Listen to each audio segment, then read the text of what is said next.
Seigneur Jésus, nous te bénissons ce midi. Toi qui es mort et qui bien plus est ressuscité d'entre les morts, tu as porté nos péchés, tu les as cloués sur la croix, tu as payé le prix et désormais, nous n'avons aucune dette. Notre dette est effacée. Tu nous as apporté la grâce, mais tu es allé plus loin jusqu'à nous justifier. Notre casier judiciaire qui était surchargé est devenu totalement vide. Seigneur, à toi la gloire. Et tu viens de nous le redire.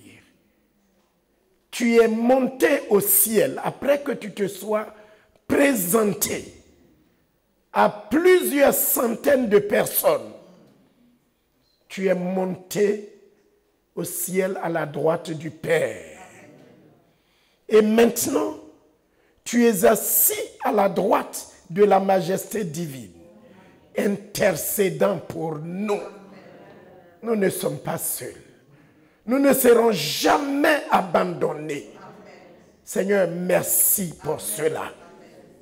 Tu es dans les cieux, mais tu es en nous et avec nous par ton Esprit Saint. Tu es à nos côtés et nous voulons te donner gloire pour cela. Père, nous voulons nous abandonner à toi. Dans ce monde, nous connaîtrons des tribulations, des attaques, des maladies, des difficultés. Mais tu es avec nous pour nous conduire jusqu'au bout. Et nous te bénissons pour cela. Nous nous confions maintenant entre tes mains. Viens nous parler. Viens nous diriger. Viens nous conduire. Bénis le reste de ce moment. Comme il a été dit en début de ces cultes, que personne ne reparte d'ici comme elle est venue. Nous savons que quand tu es avec nous, toutes choses se passent bien. Gloire, honneur, respect à toi et à toi seul, dans le nom de Jésus.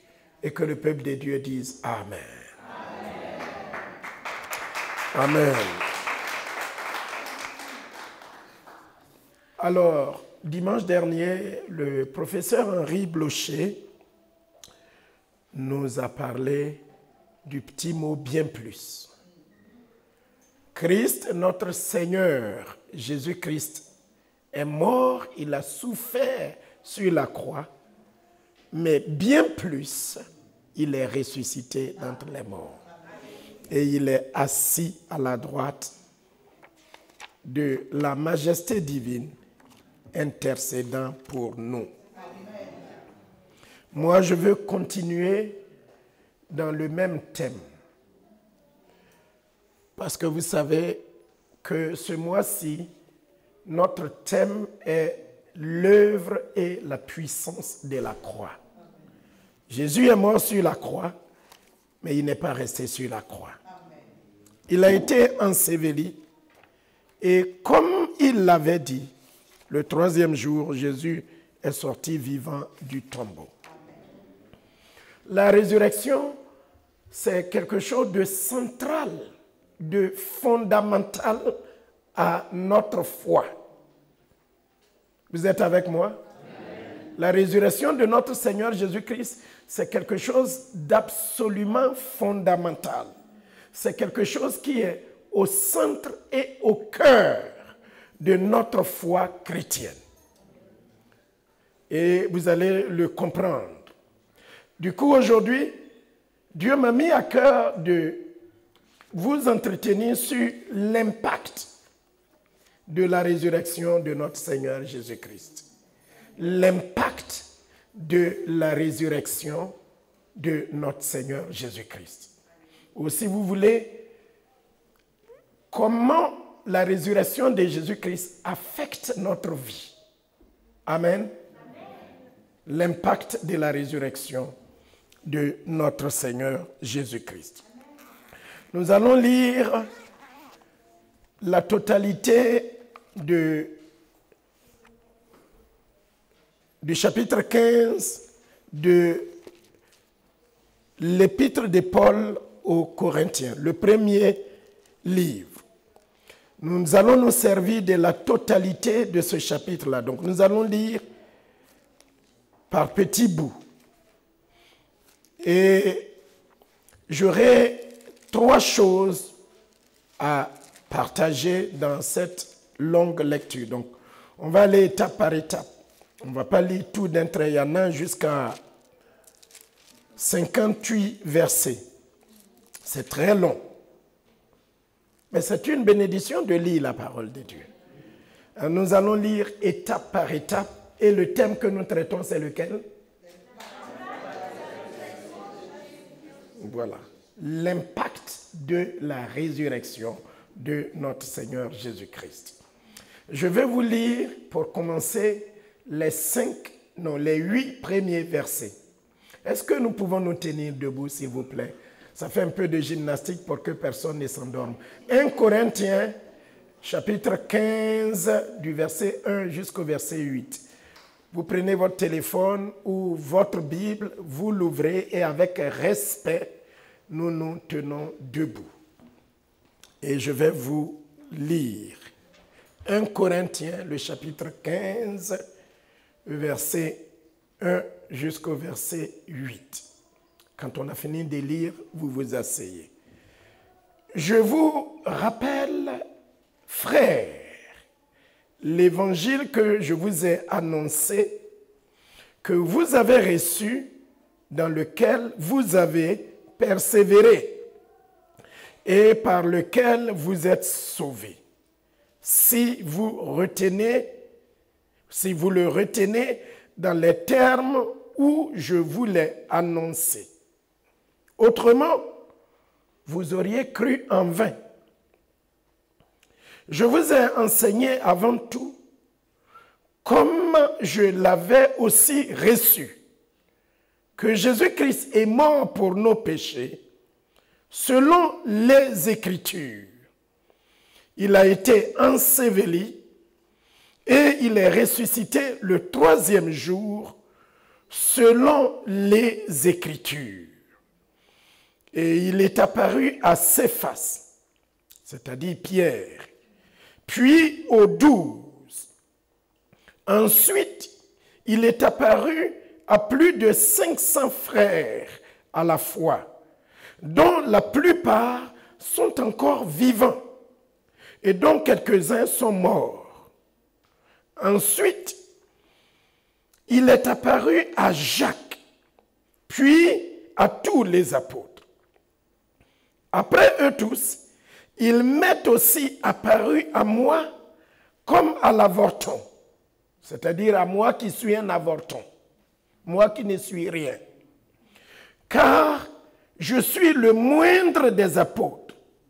Je ne suis pas digne d'être appelé apôtre parce que j'ai persécuté l'Église des dieux. Amen.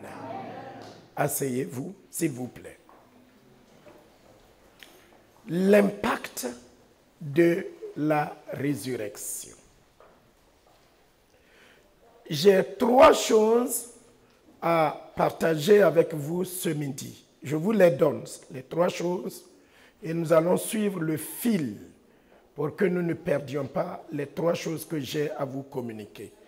La première chose que je voudrais partager avec vous dans cet enseignement, c'est que la résurrection de notre Seigneur Jésus-Christ affecte l'histoire de l'humanité. La résurrection de notre Seigneur Jésus-Christ affecte l'histoire de toute l'humanité sur la terre. Deuxième chose que je voudrais partager avec vous, c'est que la résurrection de notre Seigneur Jésus-Christ affecte notre perspective, notre vie d'aujourd'hui et de demain. La résurrection de notre Seigneur Jésus affecte aussi cela. Et la dernière chose que je voudrais partager avec nous. La résurrection de notre Seigneur Jésus-Christ nous donne de servir le Seigneur de mieux en mieux. Je reprends pour que ceux qui notent aient le temps de noter.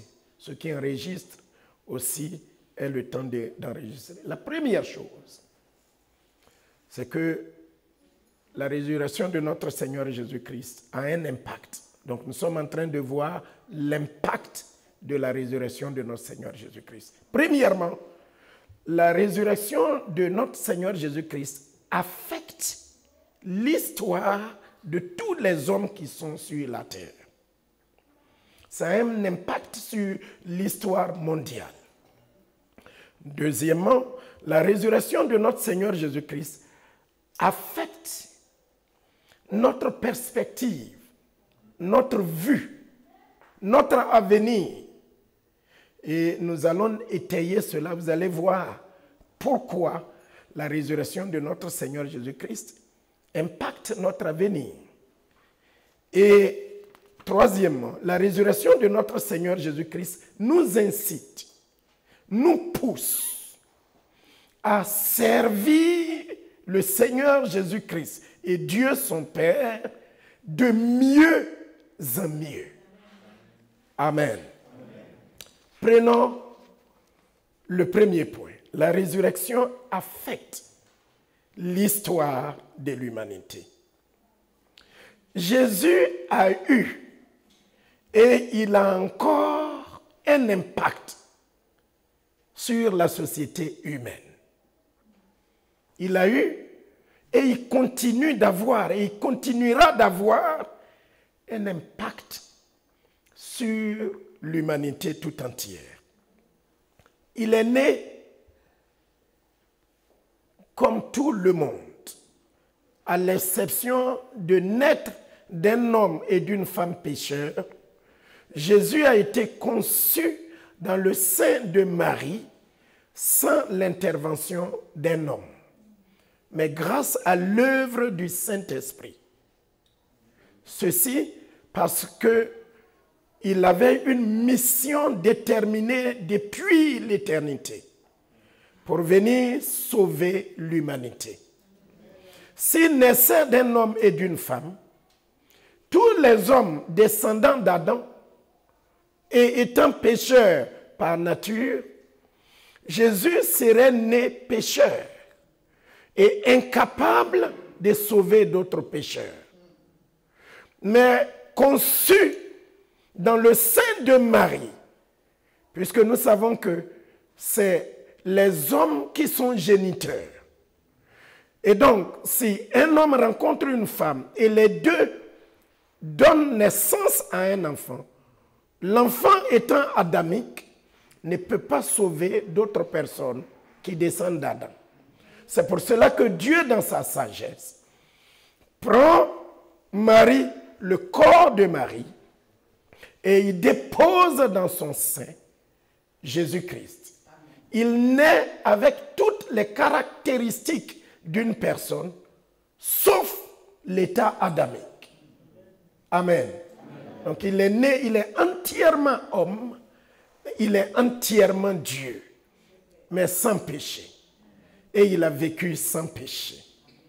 Tout cela parce que Dieu a un plan, le plan de sauver l'humanité. Il est né sous la loi, il a étudié la loi, il a accompli la loi, mais il n'a pas péché. Et Dieu a déposé sur lui tous nos péchés. Et Jésus est allé à la croix. Quand on cherchait un motif pour l'accuser, un motif pour dire que Jésus a commis quelque chose et qu'il devait être pendu au bois, il n'y avait aucun motif. On a fouillé, on a retourné, on a regardé, on a fait entendre ses enseignements parce qu'il enseignait en public, mais il n'y avait rien qui devait faire accuser Jésus et le faire clouer sur la croix. Pourtant, il y est allé. Tout cela parce qu'il était notre représentant. Il a pris nos péchés. Il a pris tout ce qui tombait, devait retomber sur nous. Et il est allé sur la croix. Il est mort. Quand il mourait, il y avait 2 malfaiteurs à sa droite. Un à sa droite, l'autre à sa gauche. Il est mort comme ces 2 malfaiteurs. Jésus a été enterré. Tout comme quand quelqu'un meurt, on l'enterre, il a été enterré. Mais la spécificité de notre Seigneur Jésus-Christ, c'est que avant de mourir, il avait déjà dit à ses disciples, à ses apôtres et à tous ceux qui pouvaient l'entendre dans les villes, dans les villages, qu'il était capable de donner sa vie, de mourir, mais que le 3e jour, il allait sortir vivant du tombeau. Il est le seul. Vous allez me dire, pasteur, mais dans la Bible, il y a eu des résurrections. Oui, c'est vrai que dans la Bible, il y a eu plusieurs personnes qui sont mortes. Et soit par le ministère d'un prophète, ou même par le ministère de notre Seigneur Jésus-Christ, sont revenus à la vie. Vous avez des exemples dans l'Ancien Testament de l'enfant d'une dame qui était décédée et que le prophète Élie avait prié, soufflé sur l'enfant et l'enfant était ressuscité. Quand vous venez dans le Nouveau Testament, nous avons aussi l'exemple de l'enfant de la veuve de Naïn qui était décédée alors que le cortège allait au cimetière. Jésus est passé par là et il a ressuscité ce jeune enfant et l'a remis à sa mère. Et la joie est revenue dans la famille et dans le village. Vous vous souvenez aussi de son ami, Lazare, n'est-ce pas? Qui était mort, qui avait été enterré et tout espoir était perdu. Mais Jésus est venu en son temps. Il est allé au cimetière sur le tombeau. Il a appelé Lazare par son nom. Et la mort a lâché prise. Et Lazare est sorti vivant du tombeau. Amen. Amen. Vous vous souvenez aussi dans le livre des Actes des Apôtres qui vont nous servir de concours très bientôt, qu'il y a une dame qui s'appelait Tabitha ou Dorcas, n'est-ce pas? Qui était décédée. Et cette femme était une femme très généreuse qui faisait beaucoup de bien à l'œuvre de Dieu, aux apôtres. Et elle était une grosse perte pour l'Église primitive. Ils sont allés chercher Pierre. Et Pierre est venu à prier et Dorcas était ressuscité. Mais à la différence, et il y en a encore d'autres, à la différence de toutes ces personnes qui sont décédées et qui ont été ressuscitées, la Bible ne le dit pas, mais nous ne les avons plus revues. Ces personnes-là sont mortes, ont été ressuscitées, mais la mort est venue les chercher à nouveau. N'est-ce pas? Même s'ils ont vécu, vieilli, et qu'ils ont passé du temps avec leur famille, eh bien, ils sont morts à nouveau. Mais je disais que la résurrection de Jésus-Christ affecte l'histoire de l'humanité parce que parmi toutes les personnes qui sont mortes et qui ont été ressuscitées, Jésus-Christ, c'est lui que je vous dévoile aujourd'hui, c'est lui que je vous révèle aujourd'hui. Il est le seul et l'unique qui a dit, moi je vais mourir, et qui a donné un délai, qui a donné des jours spécifiques, que je vais mourir, mais le 3e jour, je vais sortir du tombeau. Il est le seul. Vous me suivez, mes frères et sœurs? Notre Seigneur Jésus-Christ est le seul et l'unique qui a dit, je mourrai. Je suis capable de déposer ma vie. Et quand je veux, à tout moment, quand je veux, je peux moi-même reprendre ma vie. Je donne ma vie et je la reprends quand je veux. Jésus est unique. Amen. Non seulement cela, il a ressuscité des morts, mais lui-même il est mort et il est sorti vivant du tombeau. Deuxième chose que je voudrais ajouter pour votre bénéfice et votre foi, c'est non seulement il est mort et il est ressuscité, mais il ne mourra plus. Beaucoup ne m'ont pas entendu. Jésus-Christ est mort et il est ressuscité. Vous allez me dire, il y a eu d'autres cas. Mais il est l'unique et le seul. Il est qui? Et le seul qui lui-même a déposé sa vie. Puisque quand on l'a jugé, il n'y avait rien pour qu'il meure. Donc il est mort, il savait pourquoi il mourait. Il est mort pour vous. Il est mort pour moi. Il est mort pour nos péchés. Il est mort pour payer le salaire de nos péchés. Vous connaissez le salaire du péché? La Bible dit que le salaire du péché, c'est la mort. Il est mort pour payer le salaire de nos péchés. Maman pasteur nous disait vendredi dans l'enseignement que nous n'avons plus de dettes. Parce que notre dette a été payée. Et vous savez que quand vous avez une dette, vous ne dormez pas. Vous n'êtes pas tranquille. Vous avez peur quand votre téléphone sonne. Vous avez peur d'aller à la boîte aux lettres. Vous avez peur que quand vous allez aller travailler, les huissiers viennent fracasser la porte. Mais Jésus-Christ a payé notre dette. Nous n'avons plus de dette parce que Jésus a tout payé. Nous sommes libres. Non seulement il a payé, mais s'il est mort pour nos péchés et qu'il restait dans le tombeau, quelle est la preuve qu'il a payé la dette?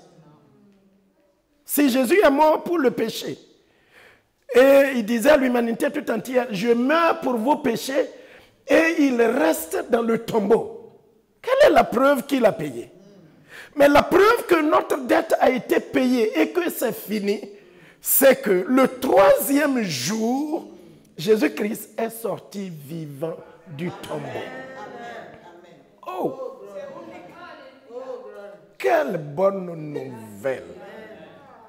Ma dette, ta dette, notre dette, ce qui permettait à Satan de nous accuser, ce qui permettait à Satan d'être sur notre dos matin, midi, soir, la dette a été payée. Amen.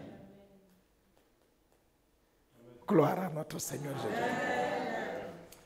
Mais si je m'arrête là, votre soif ne serait pas étanchée.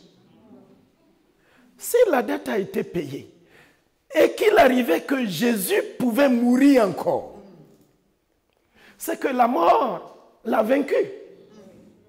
Mais la bonne nouvelle, l'information que je vous donne qui change votre vie, c'est que non seulement il est mort, il a vaincu la mort et le séjour des morts. Car la Bible dit que notre dernier et plus grand ennemi que nous avons sur cette terre, c'est la mort. La mort n'est pas notre ami. Quand la mort intervient dans ta vie, dans ta famille, ça gâche tout. Vous avez entendu le témoignage de la diaconesse tout à l'heure. Quand la mort arrache quelqu'un que tu aimes, c'est terrible. Et quand la mort parle, nous n'avons que nos yeux pour pleurer. Et nous n'avons que notre douleur. Mais la bonne nouvelle, c'est que quand la mort a parlé, il y a quelqu'un qui a parlé après la mort. Amen. La mort n'a pas eu le dernier mot. Jésus a le dernier mot. Amen. Parce qu'il a dit à la mort, c'est moi qui étais mort et c'est moi qui suis ressuscité. Ô mort, où est ton pouvoir? Ô mort, où est ton aiguillon? Jésus a vaincu la mort. Amen. Et il est ressuscité. S'il était ressuscité en cachette, ou qu'il était ressuscité que personne ne l'a vu, comme le professeur nous le disait dimanche dernier, on allait dire ce sont ses disciples. Ou on allait dire, bon, mais c'est vous qui avez cru, qui n'arrêtez pas de chanter, il est ressuscité, mais on ne l'a pas vu. Mais quand il est ressuscité, on reprend notre lecture. Vous êtes avec moi? L'apôtre Paul dit, je vous rappelle, frères, l'évangile que je vous ai annoncé et que vous avez reçu, dans lequel vous avez persévéré et par lequel vous êtes sauvés, si vous le retenez dans les termes que je vous l'ai annoncés. Autrement, vous aurez cru en vain. Je vous ai enseigné tout comme je l'avais aussi reçu. C'est que Christ est mort pour nos péchés. Selon les Écritures, je vais y revenir tout à l'heure, il a été enseveli et il est ressuscité le troisième jour, selon les Écritures, et il est apparu à Céphas, puis aux 12. Ensuite, il est apparu à plus de 500 frères à la fois, dont la plupart sont encore vivants et dont quelques-uns sont morts. Ensuite, il est apparu à Jacques, puis à tous les apôtres. Après eux tous, il m'est aussi apparu à moi qui ne suis qu'un avorton. Qu'est-ce que je voulais dire? Eh bien, l'apôtre Paul dit, Jésus-Christ est ressuscité. Et ça a eu un impact. Il n'est pas ressuscité quelque part, on ne l'a pas vu, mais il est apparu à des femmes.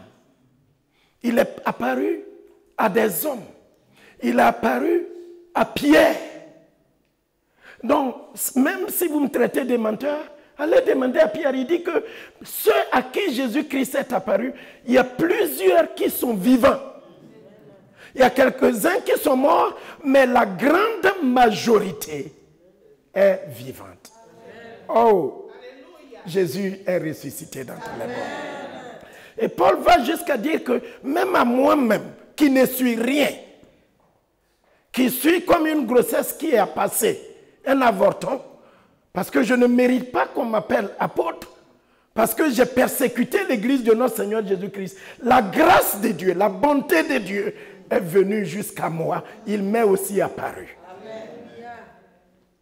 Et je suis sûr que non seulement Jésus a impacté l'histoire de l'humanité, mais toi aussi tu es témoin. Amen. Si tu n'étais pas témoin que Jésus est ressuscité, je suis sûr que tu ne serais pas ici ce midi. Est-ce que c'est vrai ou c'est pas vrai? C'est parce qu'il est vivant dans ta vie. Il a fait quelque chose. Parce que quelqu'un qui est mort et qui a enterré n'a plus d'impact. Il ne peut plus rien faire. Il ne peut pas transformer la vie de quelqu'un. Il ne peut pas changer la vie de quelqu'un.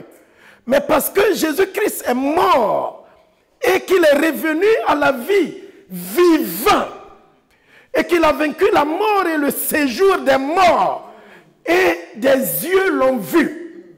Nous aussi, les yeux de notre foi, avec les yeux de la foi, nous l'avons vu. Amen. Parce qu'il est vivant en nous. Amen. Il vit, il règne en nous. Amen. Il a fait des choses dans notre vie. Alors Jésus-Christ est vivant. Amen. Jésus a vaincu la mort. Il a vaincu le tombeau. La mort n'a pas pu le garder.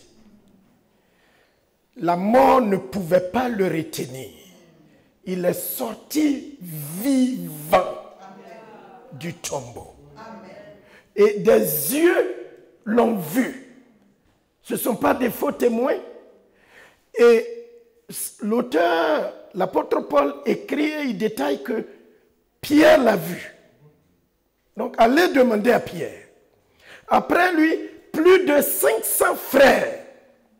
Donc, si je mens, au moins les témoins sont là. Et à moi-même, il est aussi apparu. Et à toi aussi, n'est-ce pas?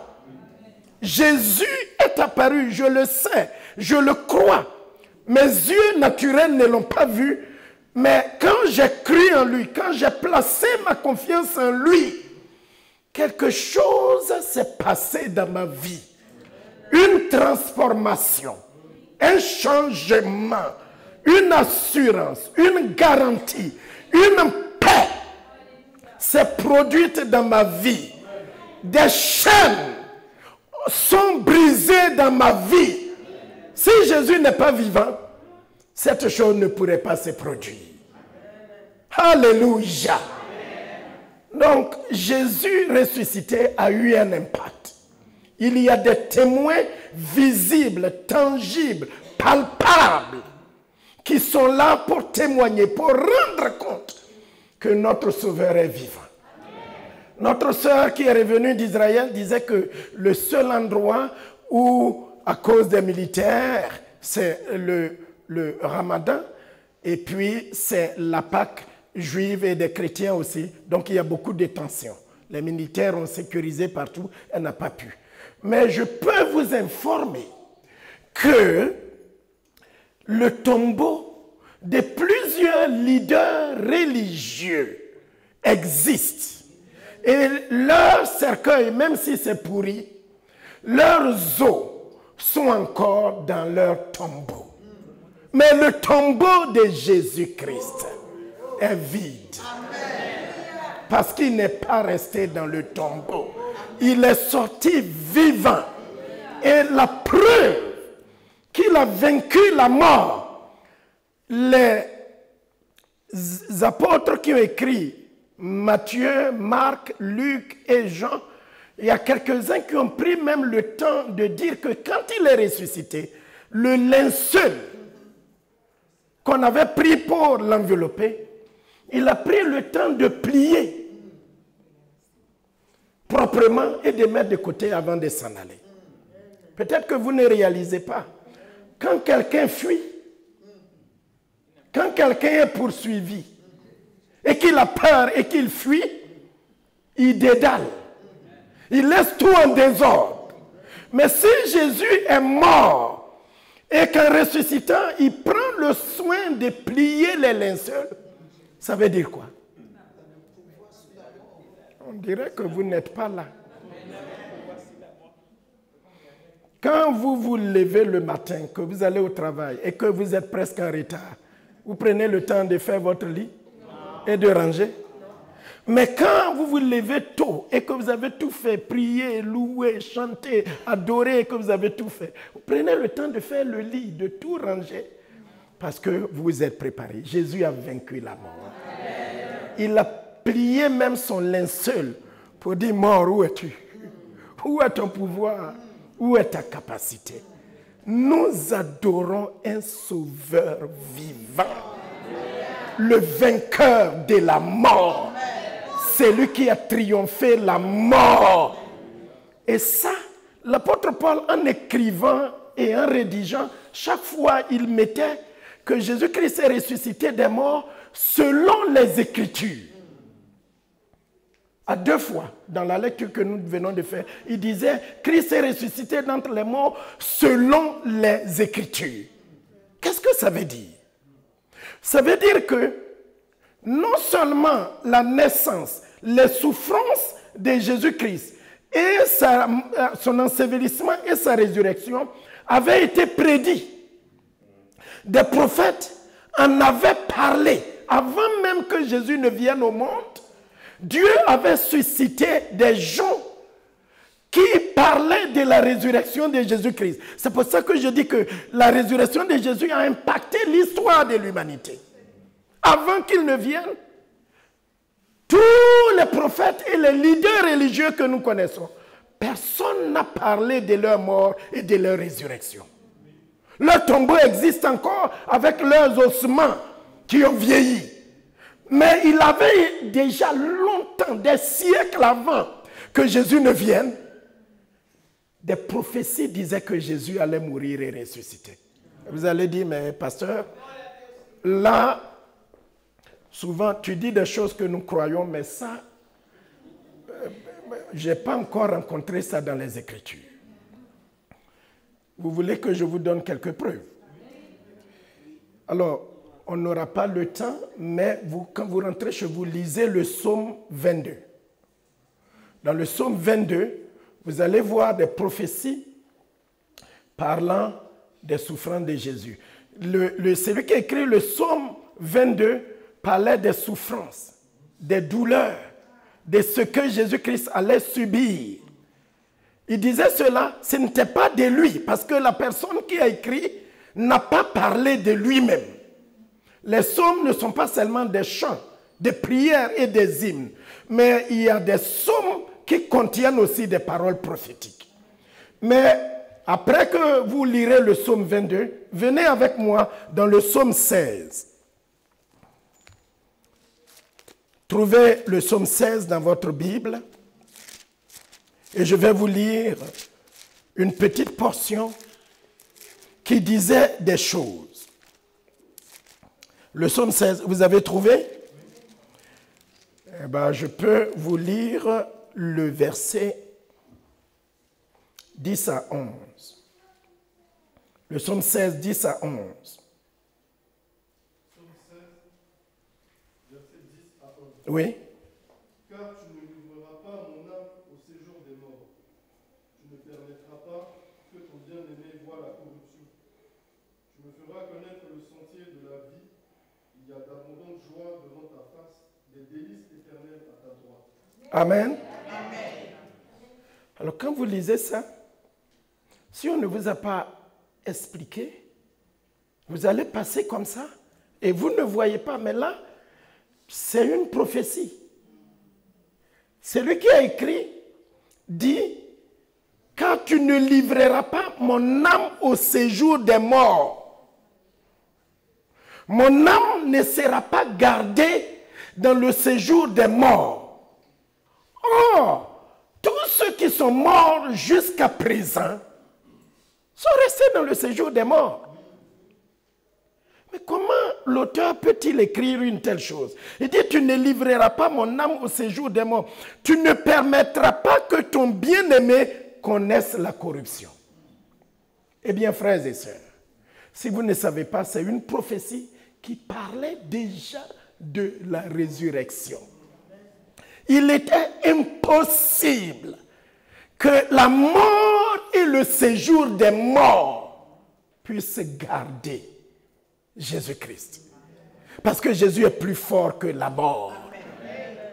Le troisième jour, la terre a eu la nausée et elle a vomi Jésus-Christ. Et Jésus est vivant.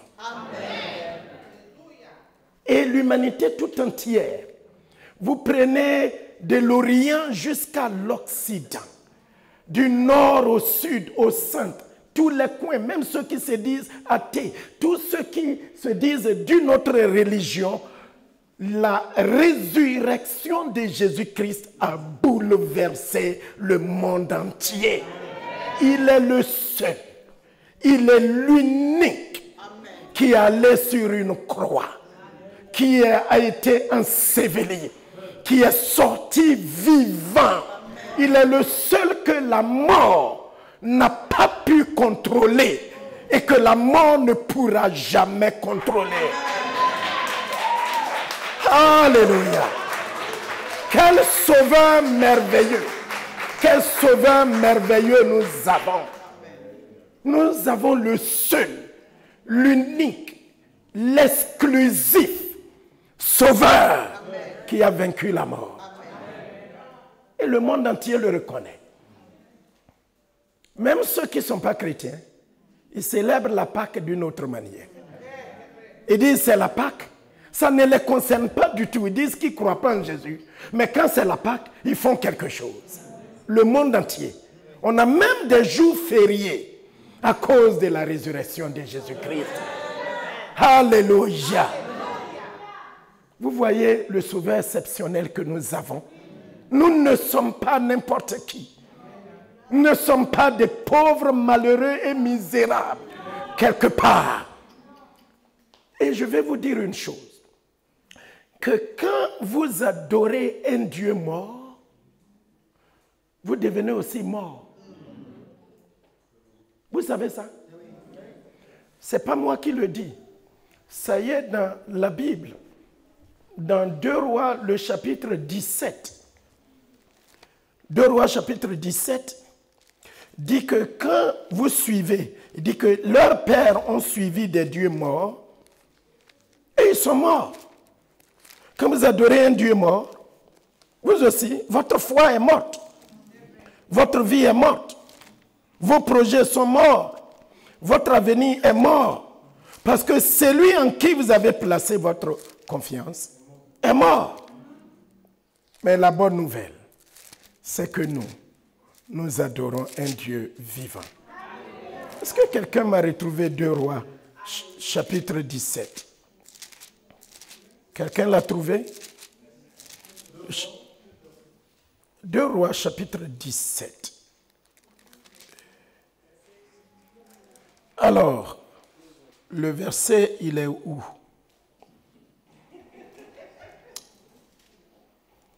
Ils ont suivi des dieux morts et ils sont eux aussi morts.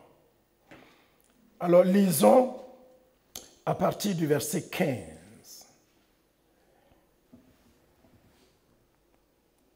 Est-ce que quelqu'un l'a?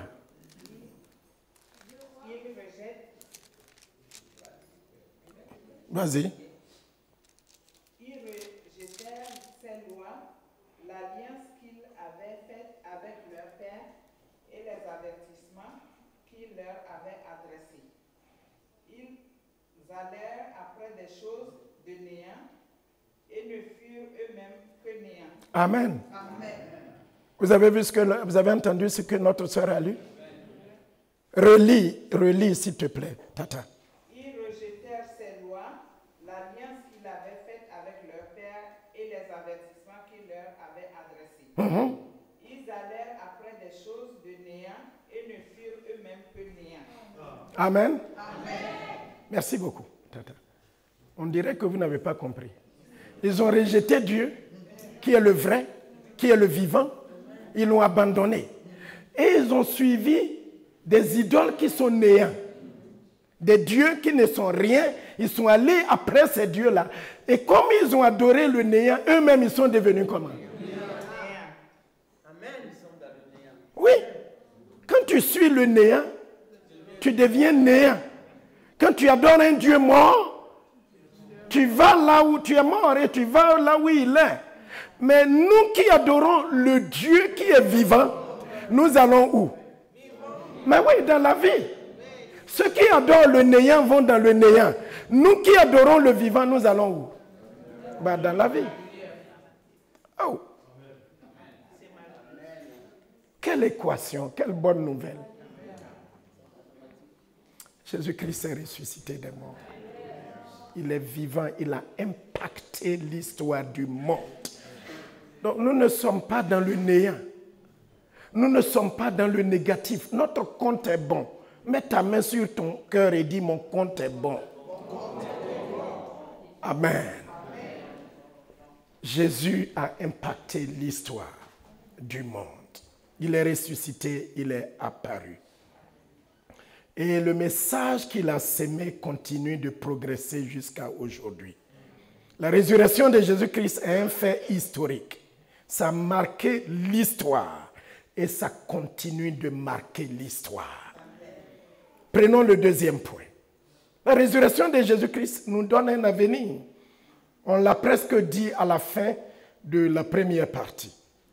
L'apôtre Paul, dit dans 1 Corinthiens, du verset 12 jusqu'au verset 18, l'apôtre Paul dit ceci, et je vous cite, 1 Corinthiens 15, du 12 jusqu'au 18. « Or, si nous prêchons que Christ est ressuscité des morts, pourquoi quelques-uns parmi vous disent qu'il n'y a point de résurrection des morts? S'il n'y a point de résurrection des morts, Christ non plus n'est pas ressuscité. Et si Christ n'est pas ressuscité, notre prédication est vaine, et votre foi aussi est vaine. Il se trouve même que nous sommes de faux témoins à l'égard de Dieu, puisque nous avons témoigné contre Dieu qu'il a ressuscité Christ, tandis qu'il ne l'aurait pas ressuscité. Et si les morts ne ressuscitent point, car si les morts ne ressuscitent point, Christ non plus n'est pas ressuscité. Et si Christ n'est pas ressuscité, votre foi est vaine et vous êtes encore dans vos péchés. Et par conséquent, tous ceux qui sont morts en Christ sont perdus. Alléluia. Amen. Alléluia. Amen. Si Christ n'est pas ressuscité, vous voyez combien misérables nous sommes. C'est ce que Paul dit. Nous n'avons pas d'avenir.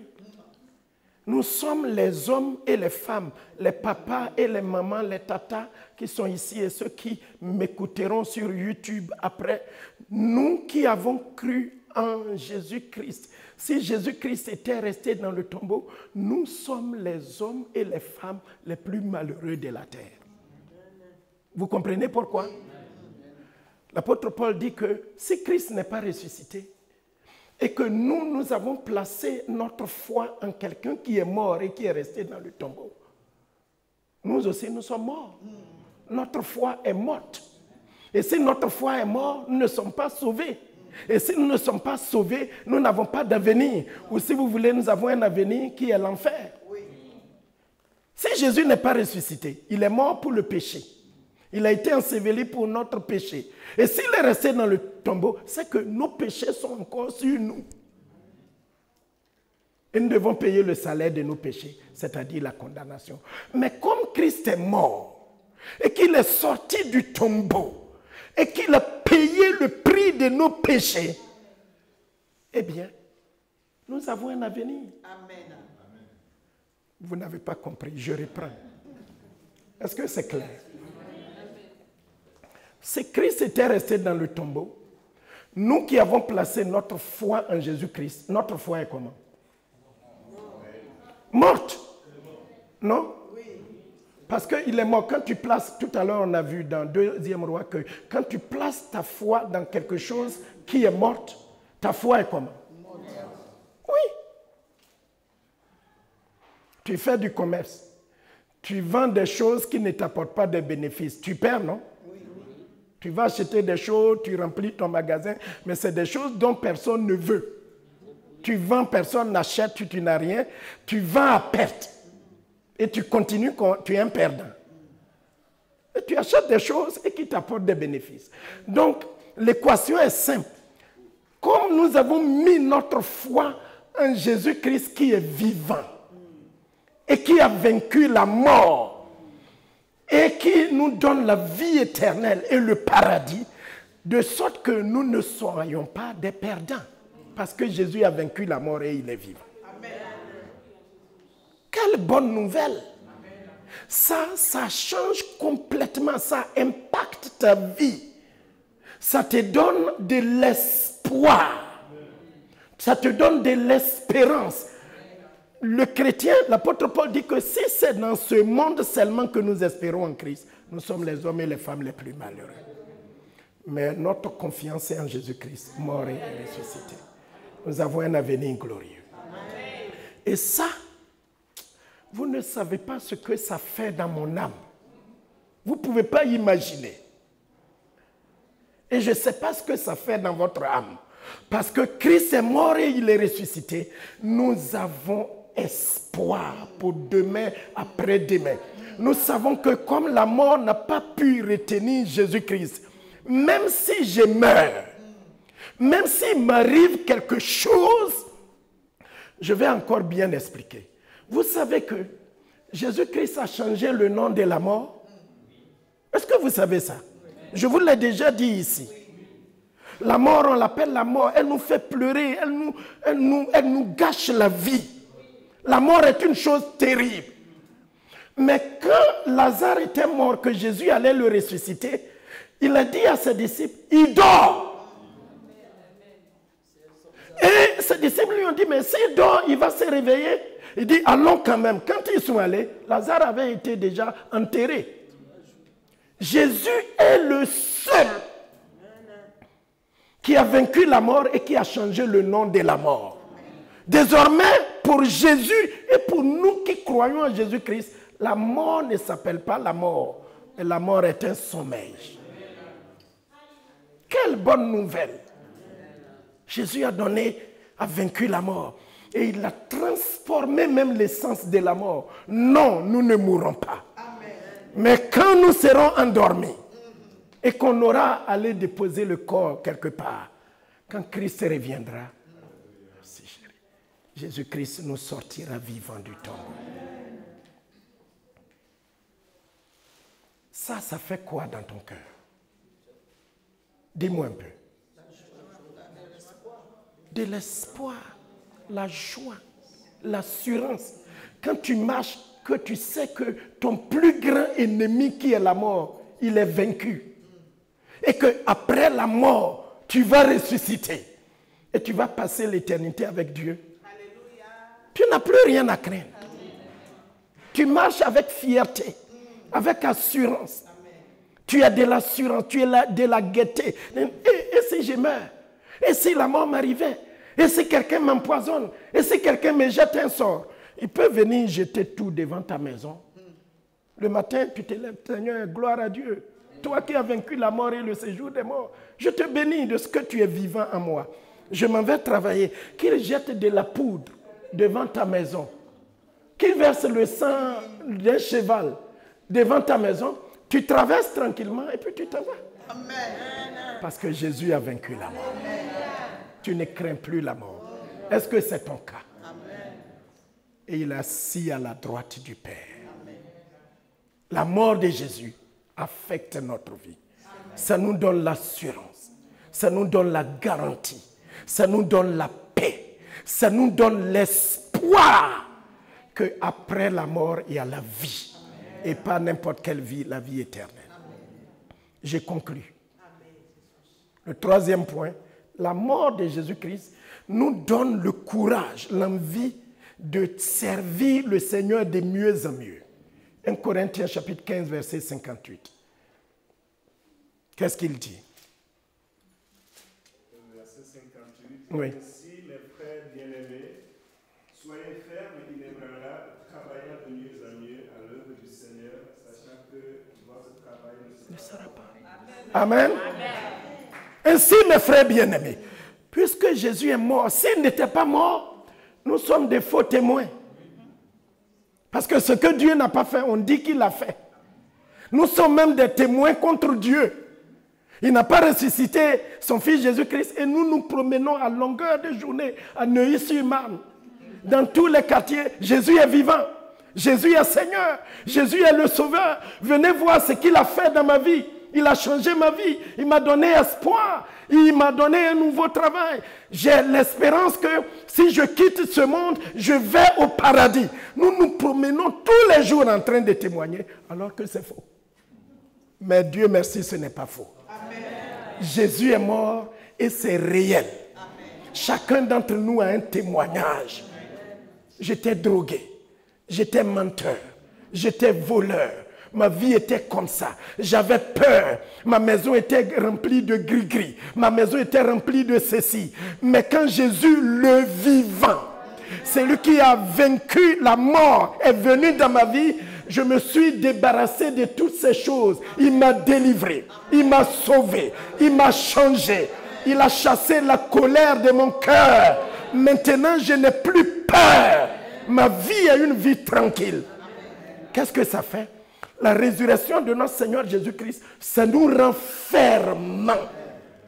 Je vous exhorte donc, mes frères et sœurs, les ouvriers du Seigneur, les jeunes, les hommes, les femmes, à travailler de mieux en mieux pour le Seigneur. Parce que Jésus est ressuscité et il est vivant en nous. Je ne suis pas un perdant. Tout ce que je fais, tout ce que je donne, mon temps que je consacre, tout ce que je fais, ce n'est pas perdu. Parce que celui que j'adore et que je sers est vivant. C'est réel. Alors je peux continuer. Qui a peur ce midi? Tu as peur de quoi?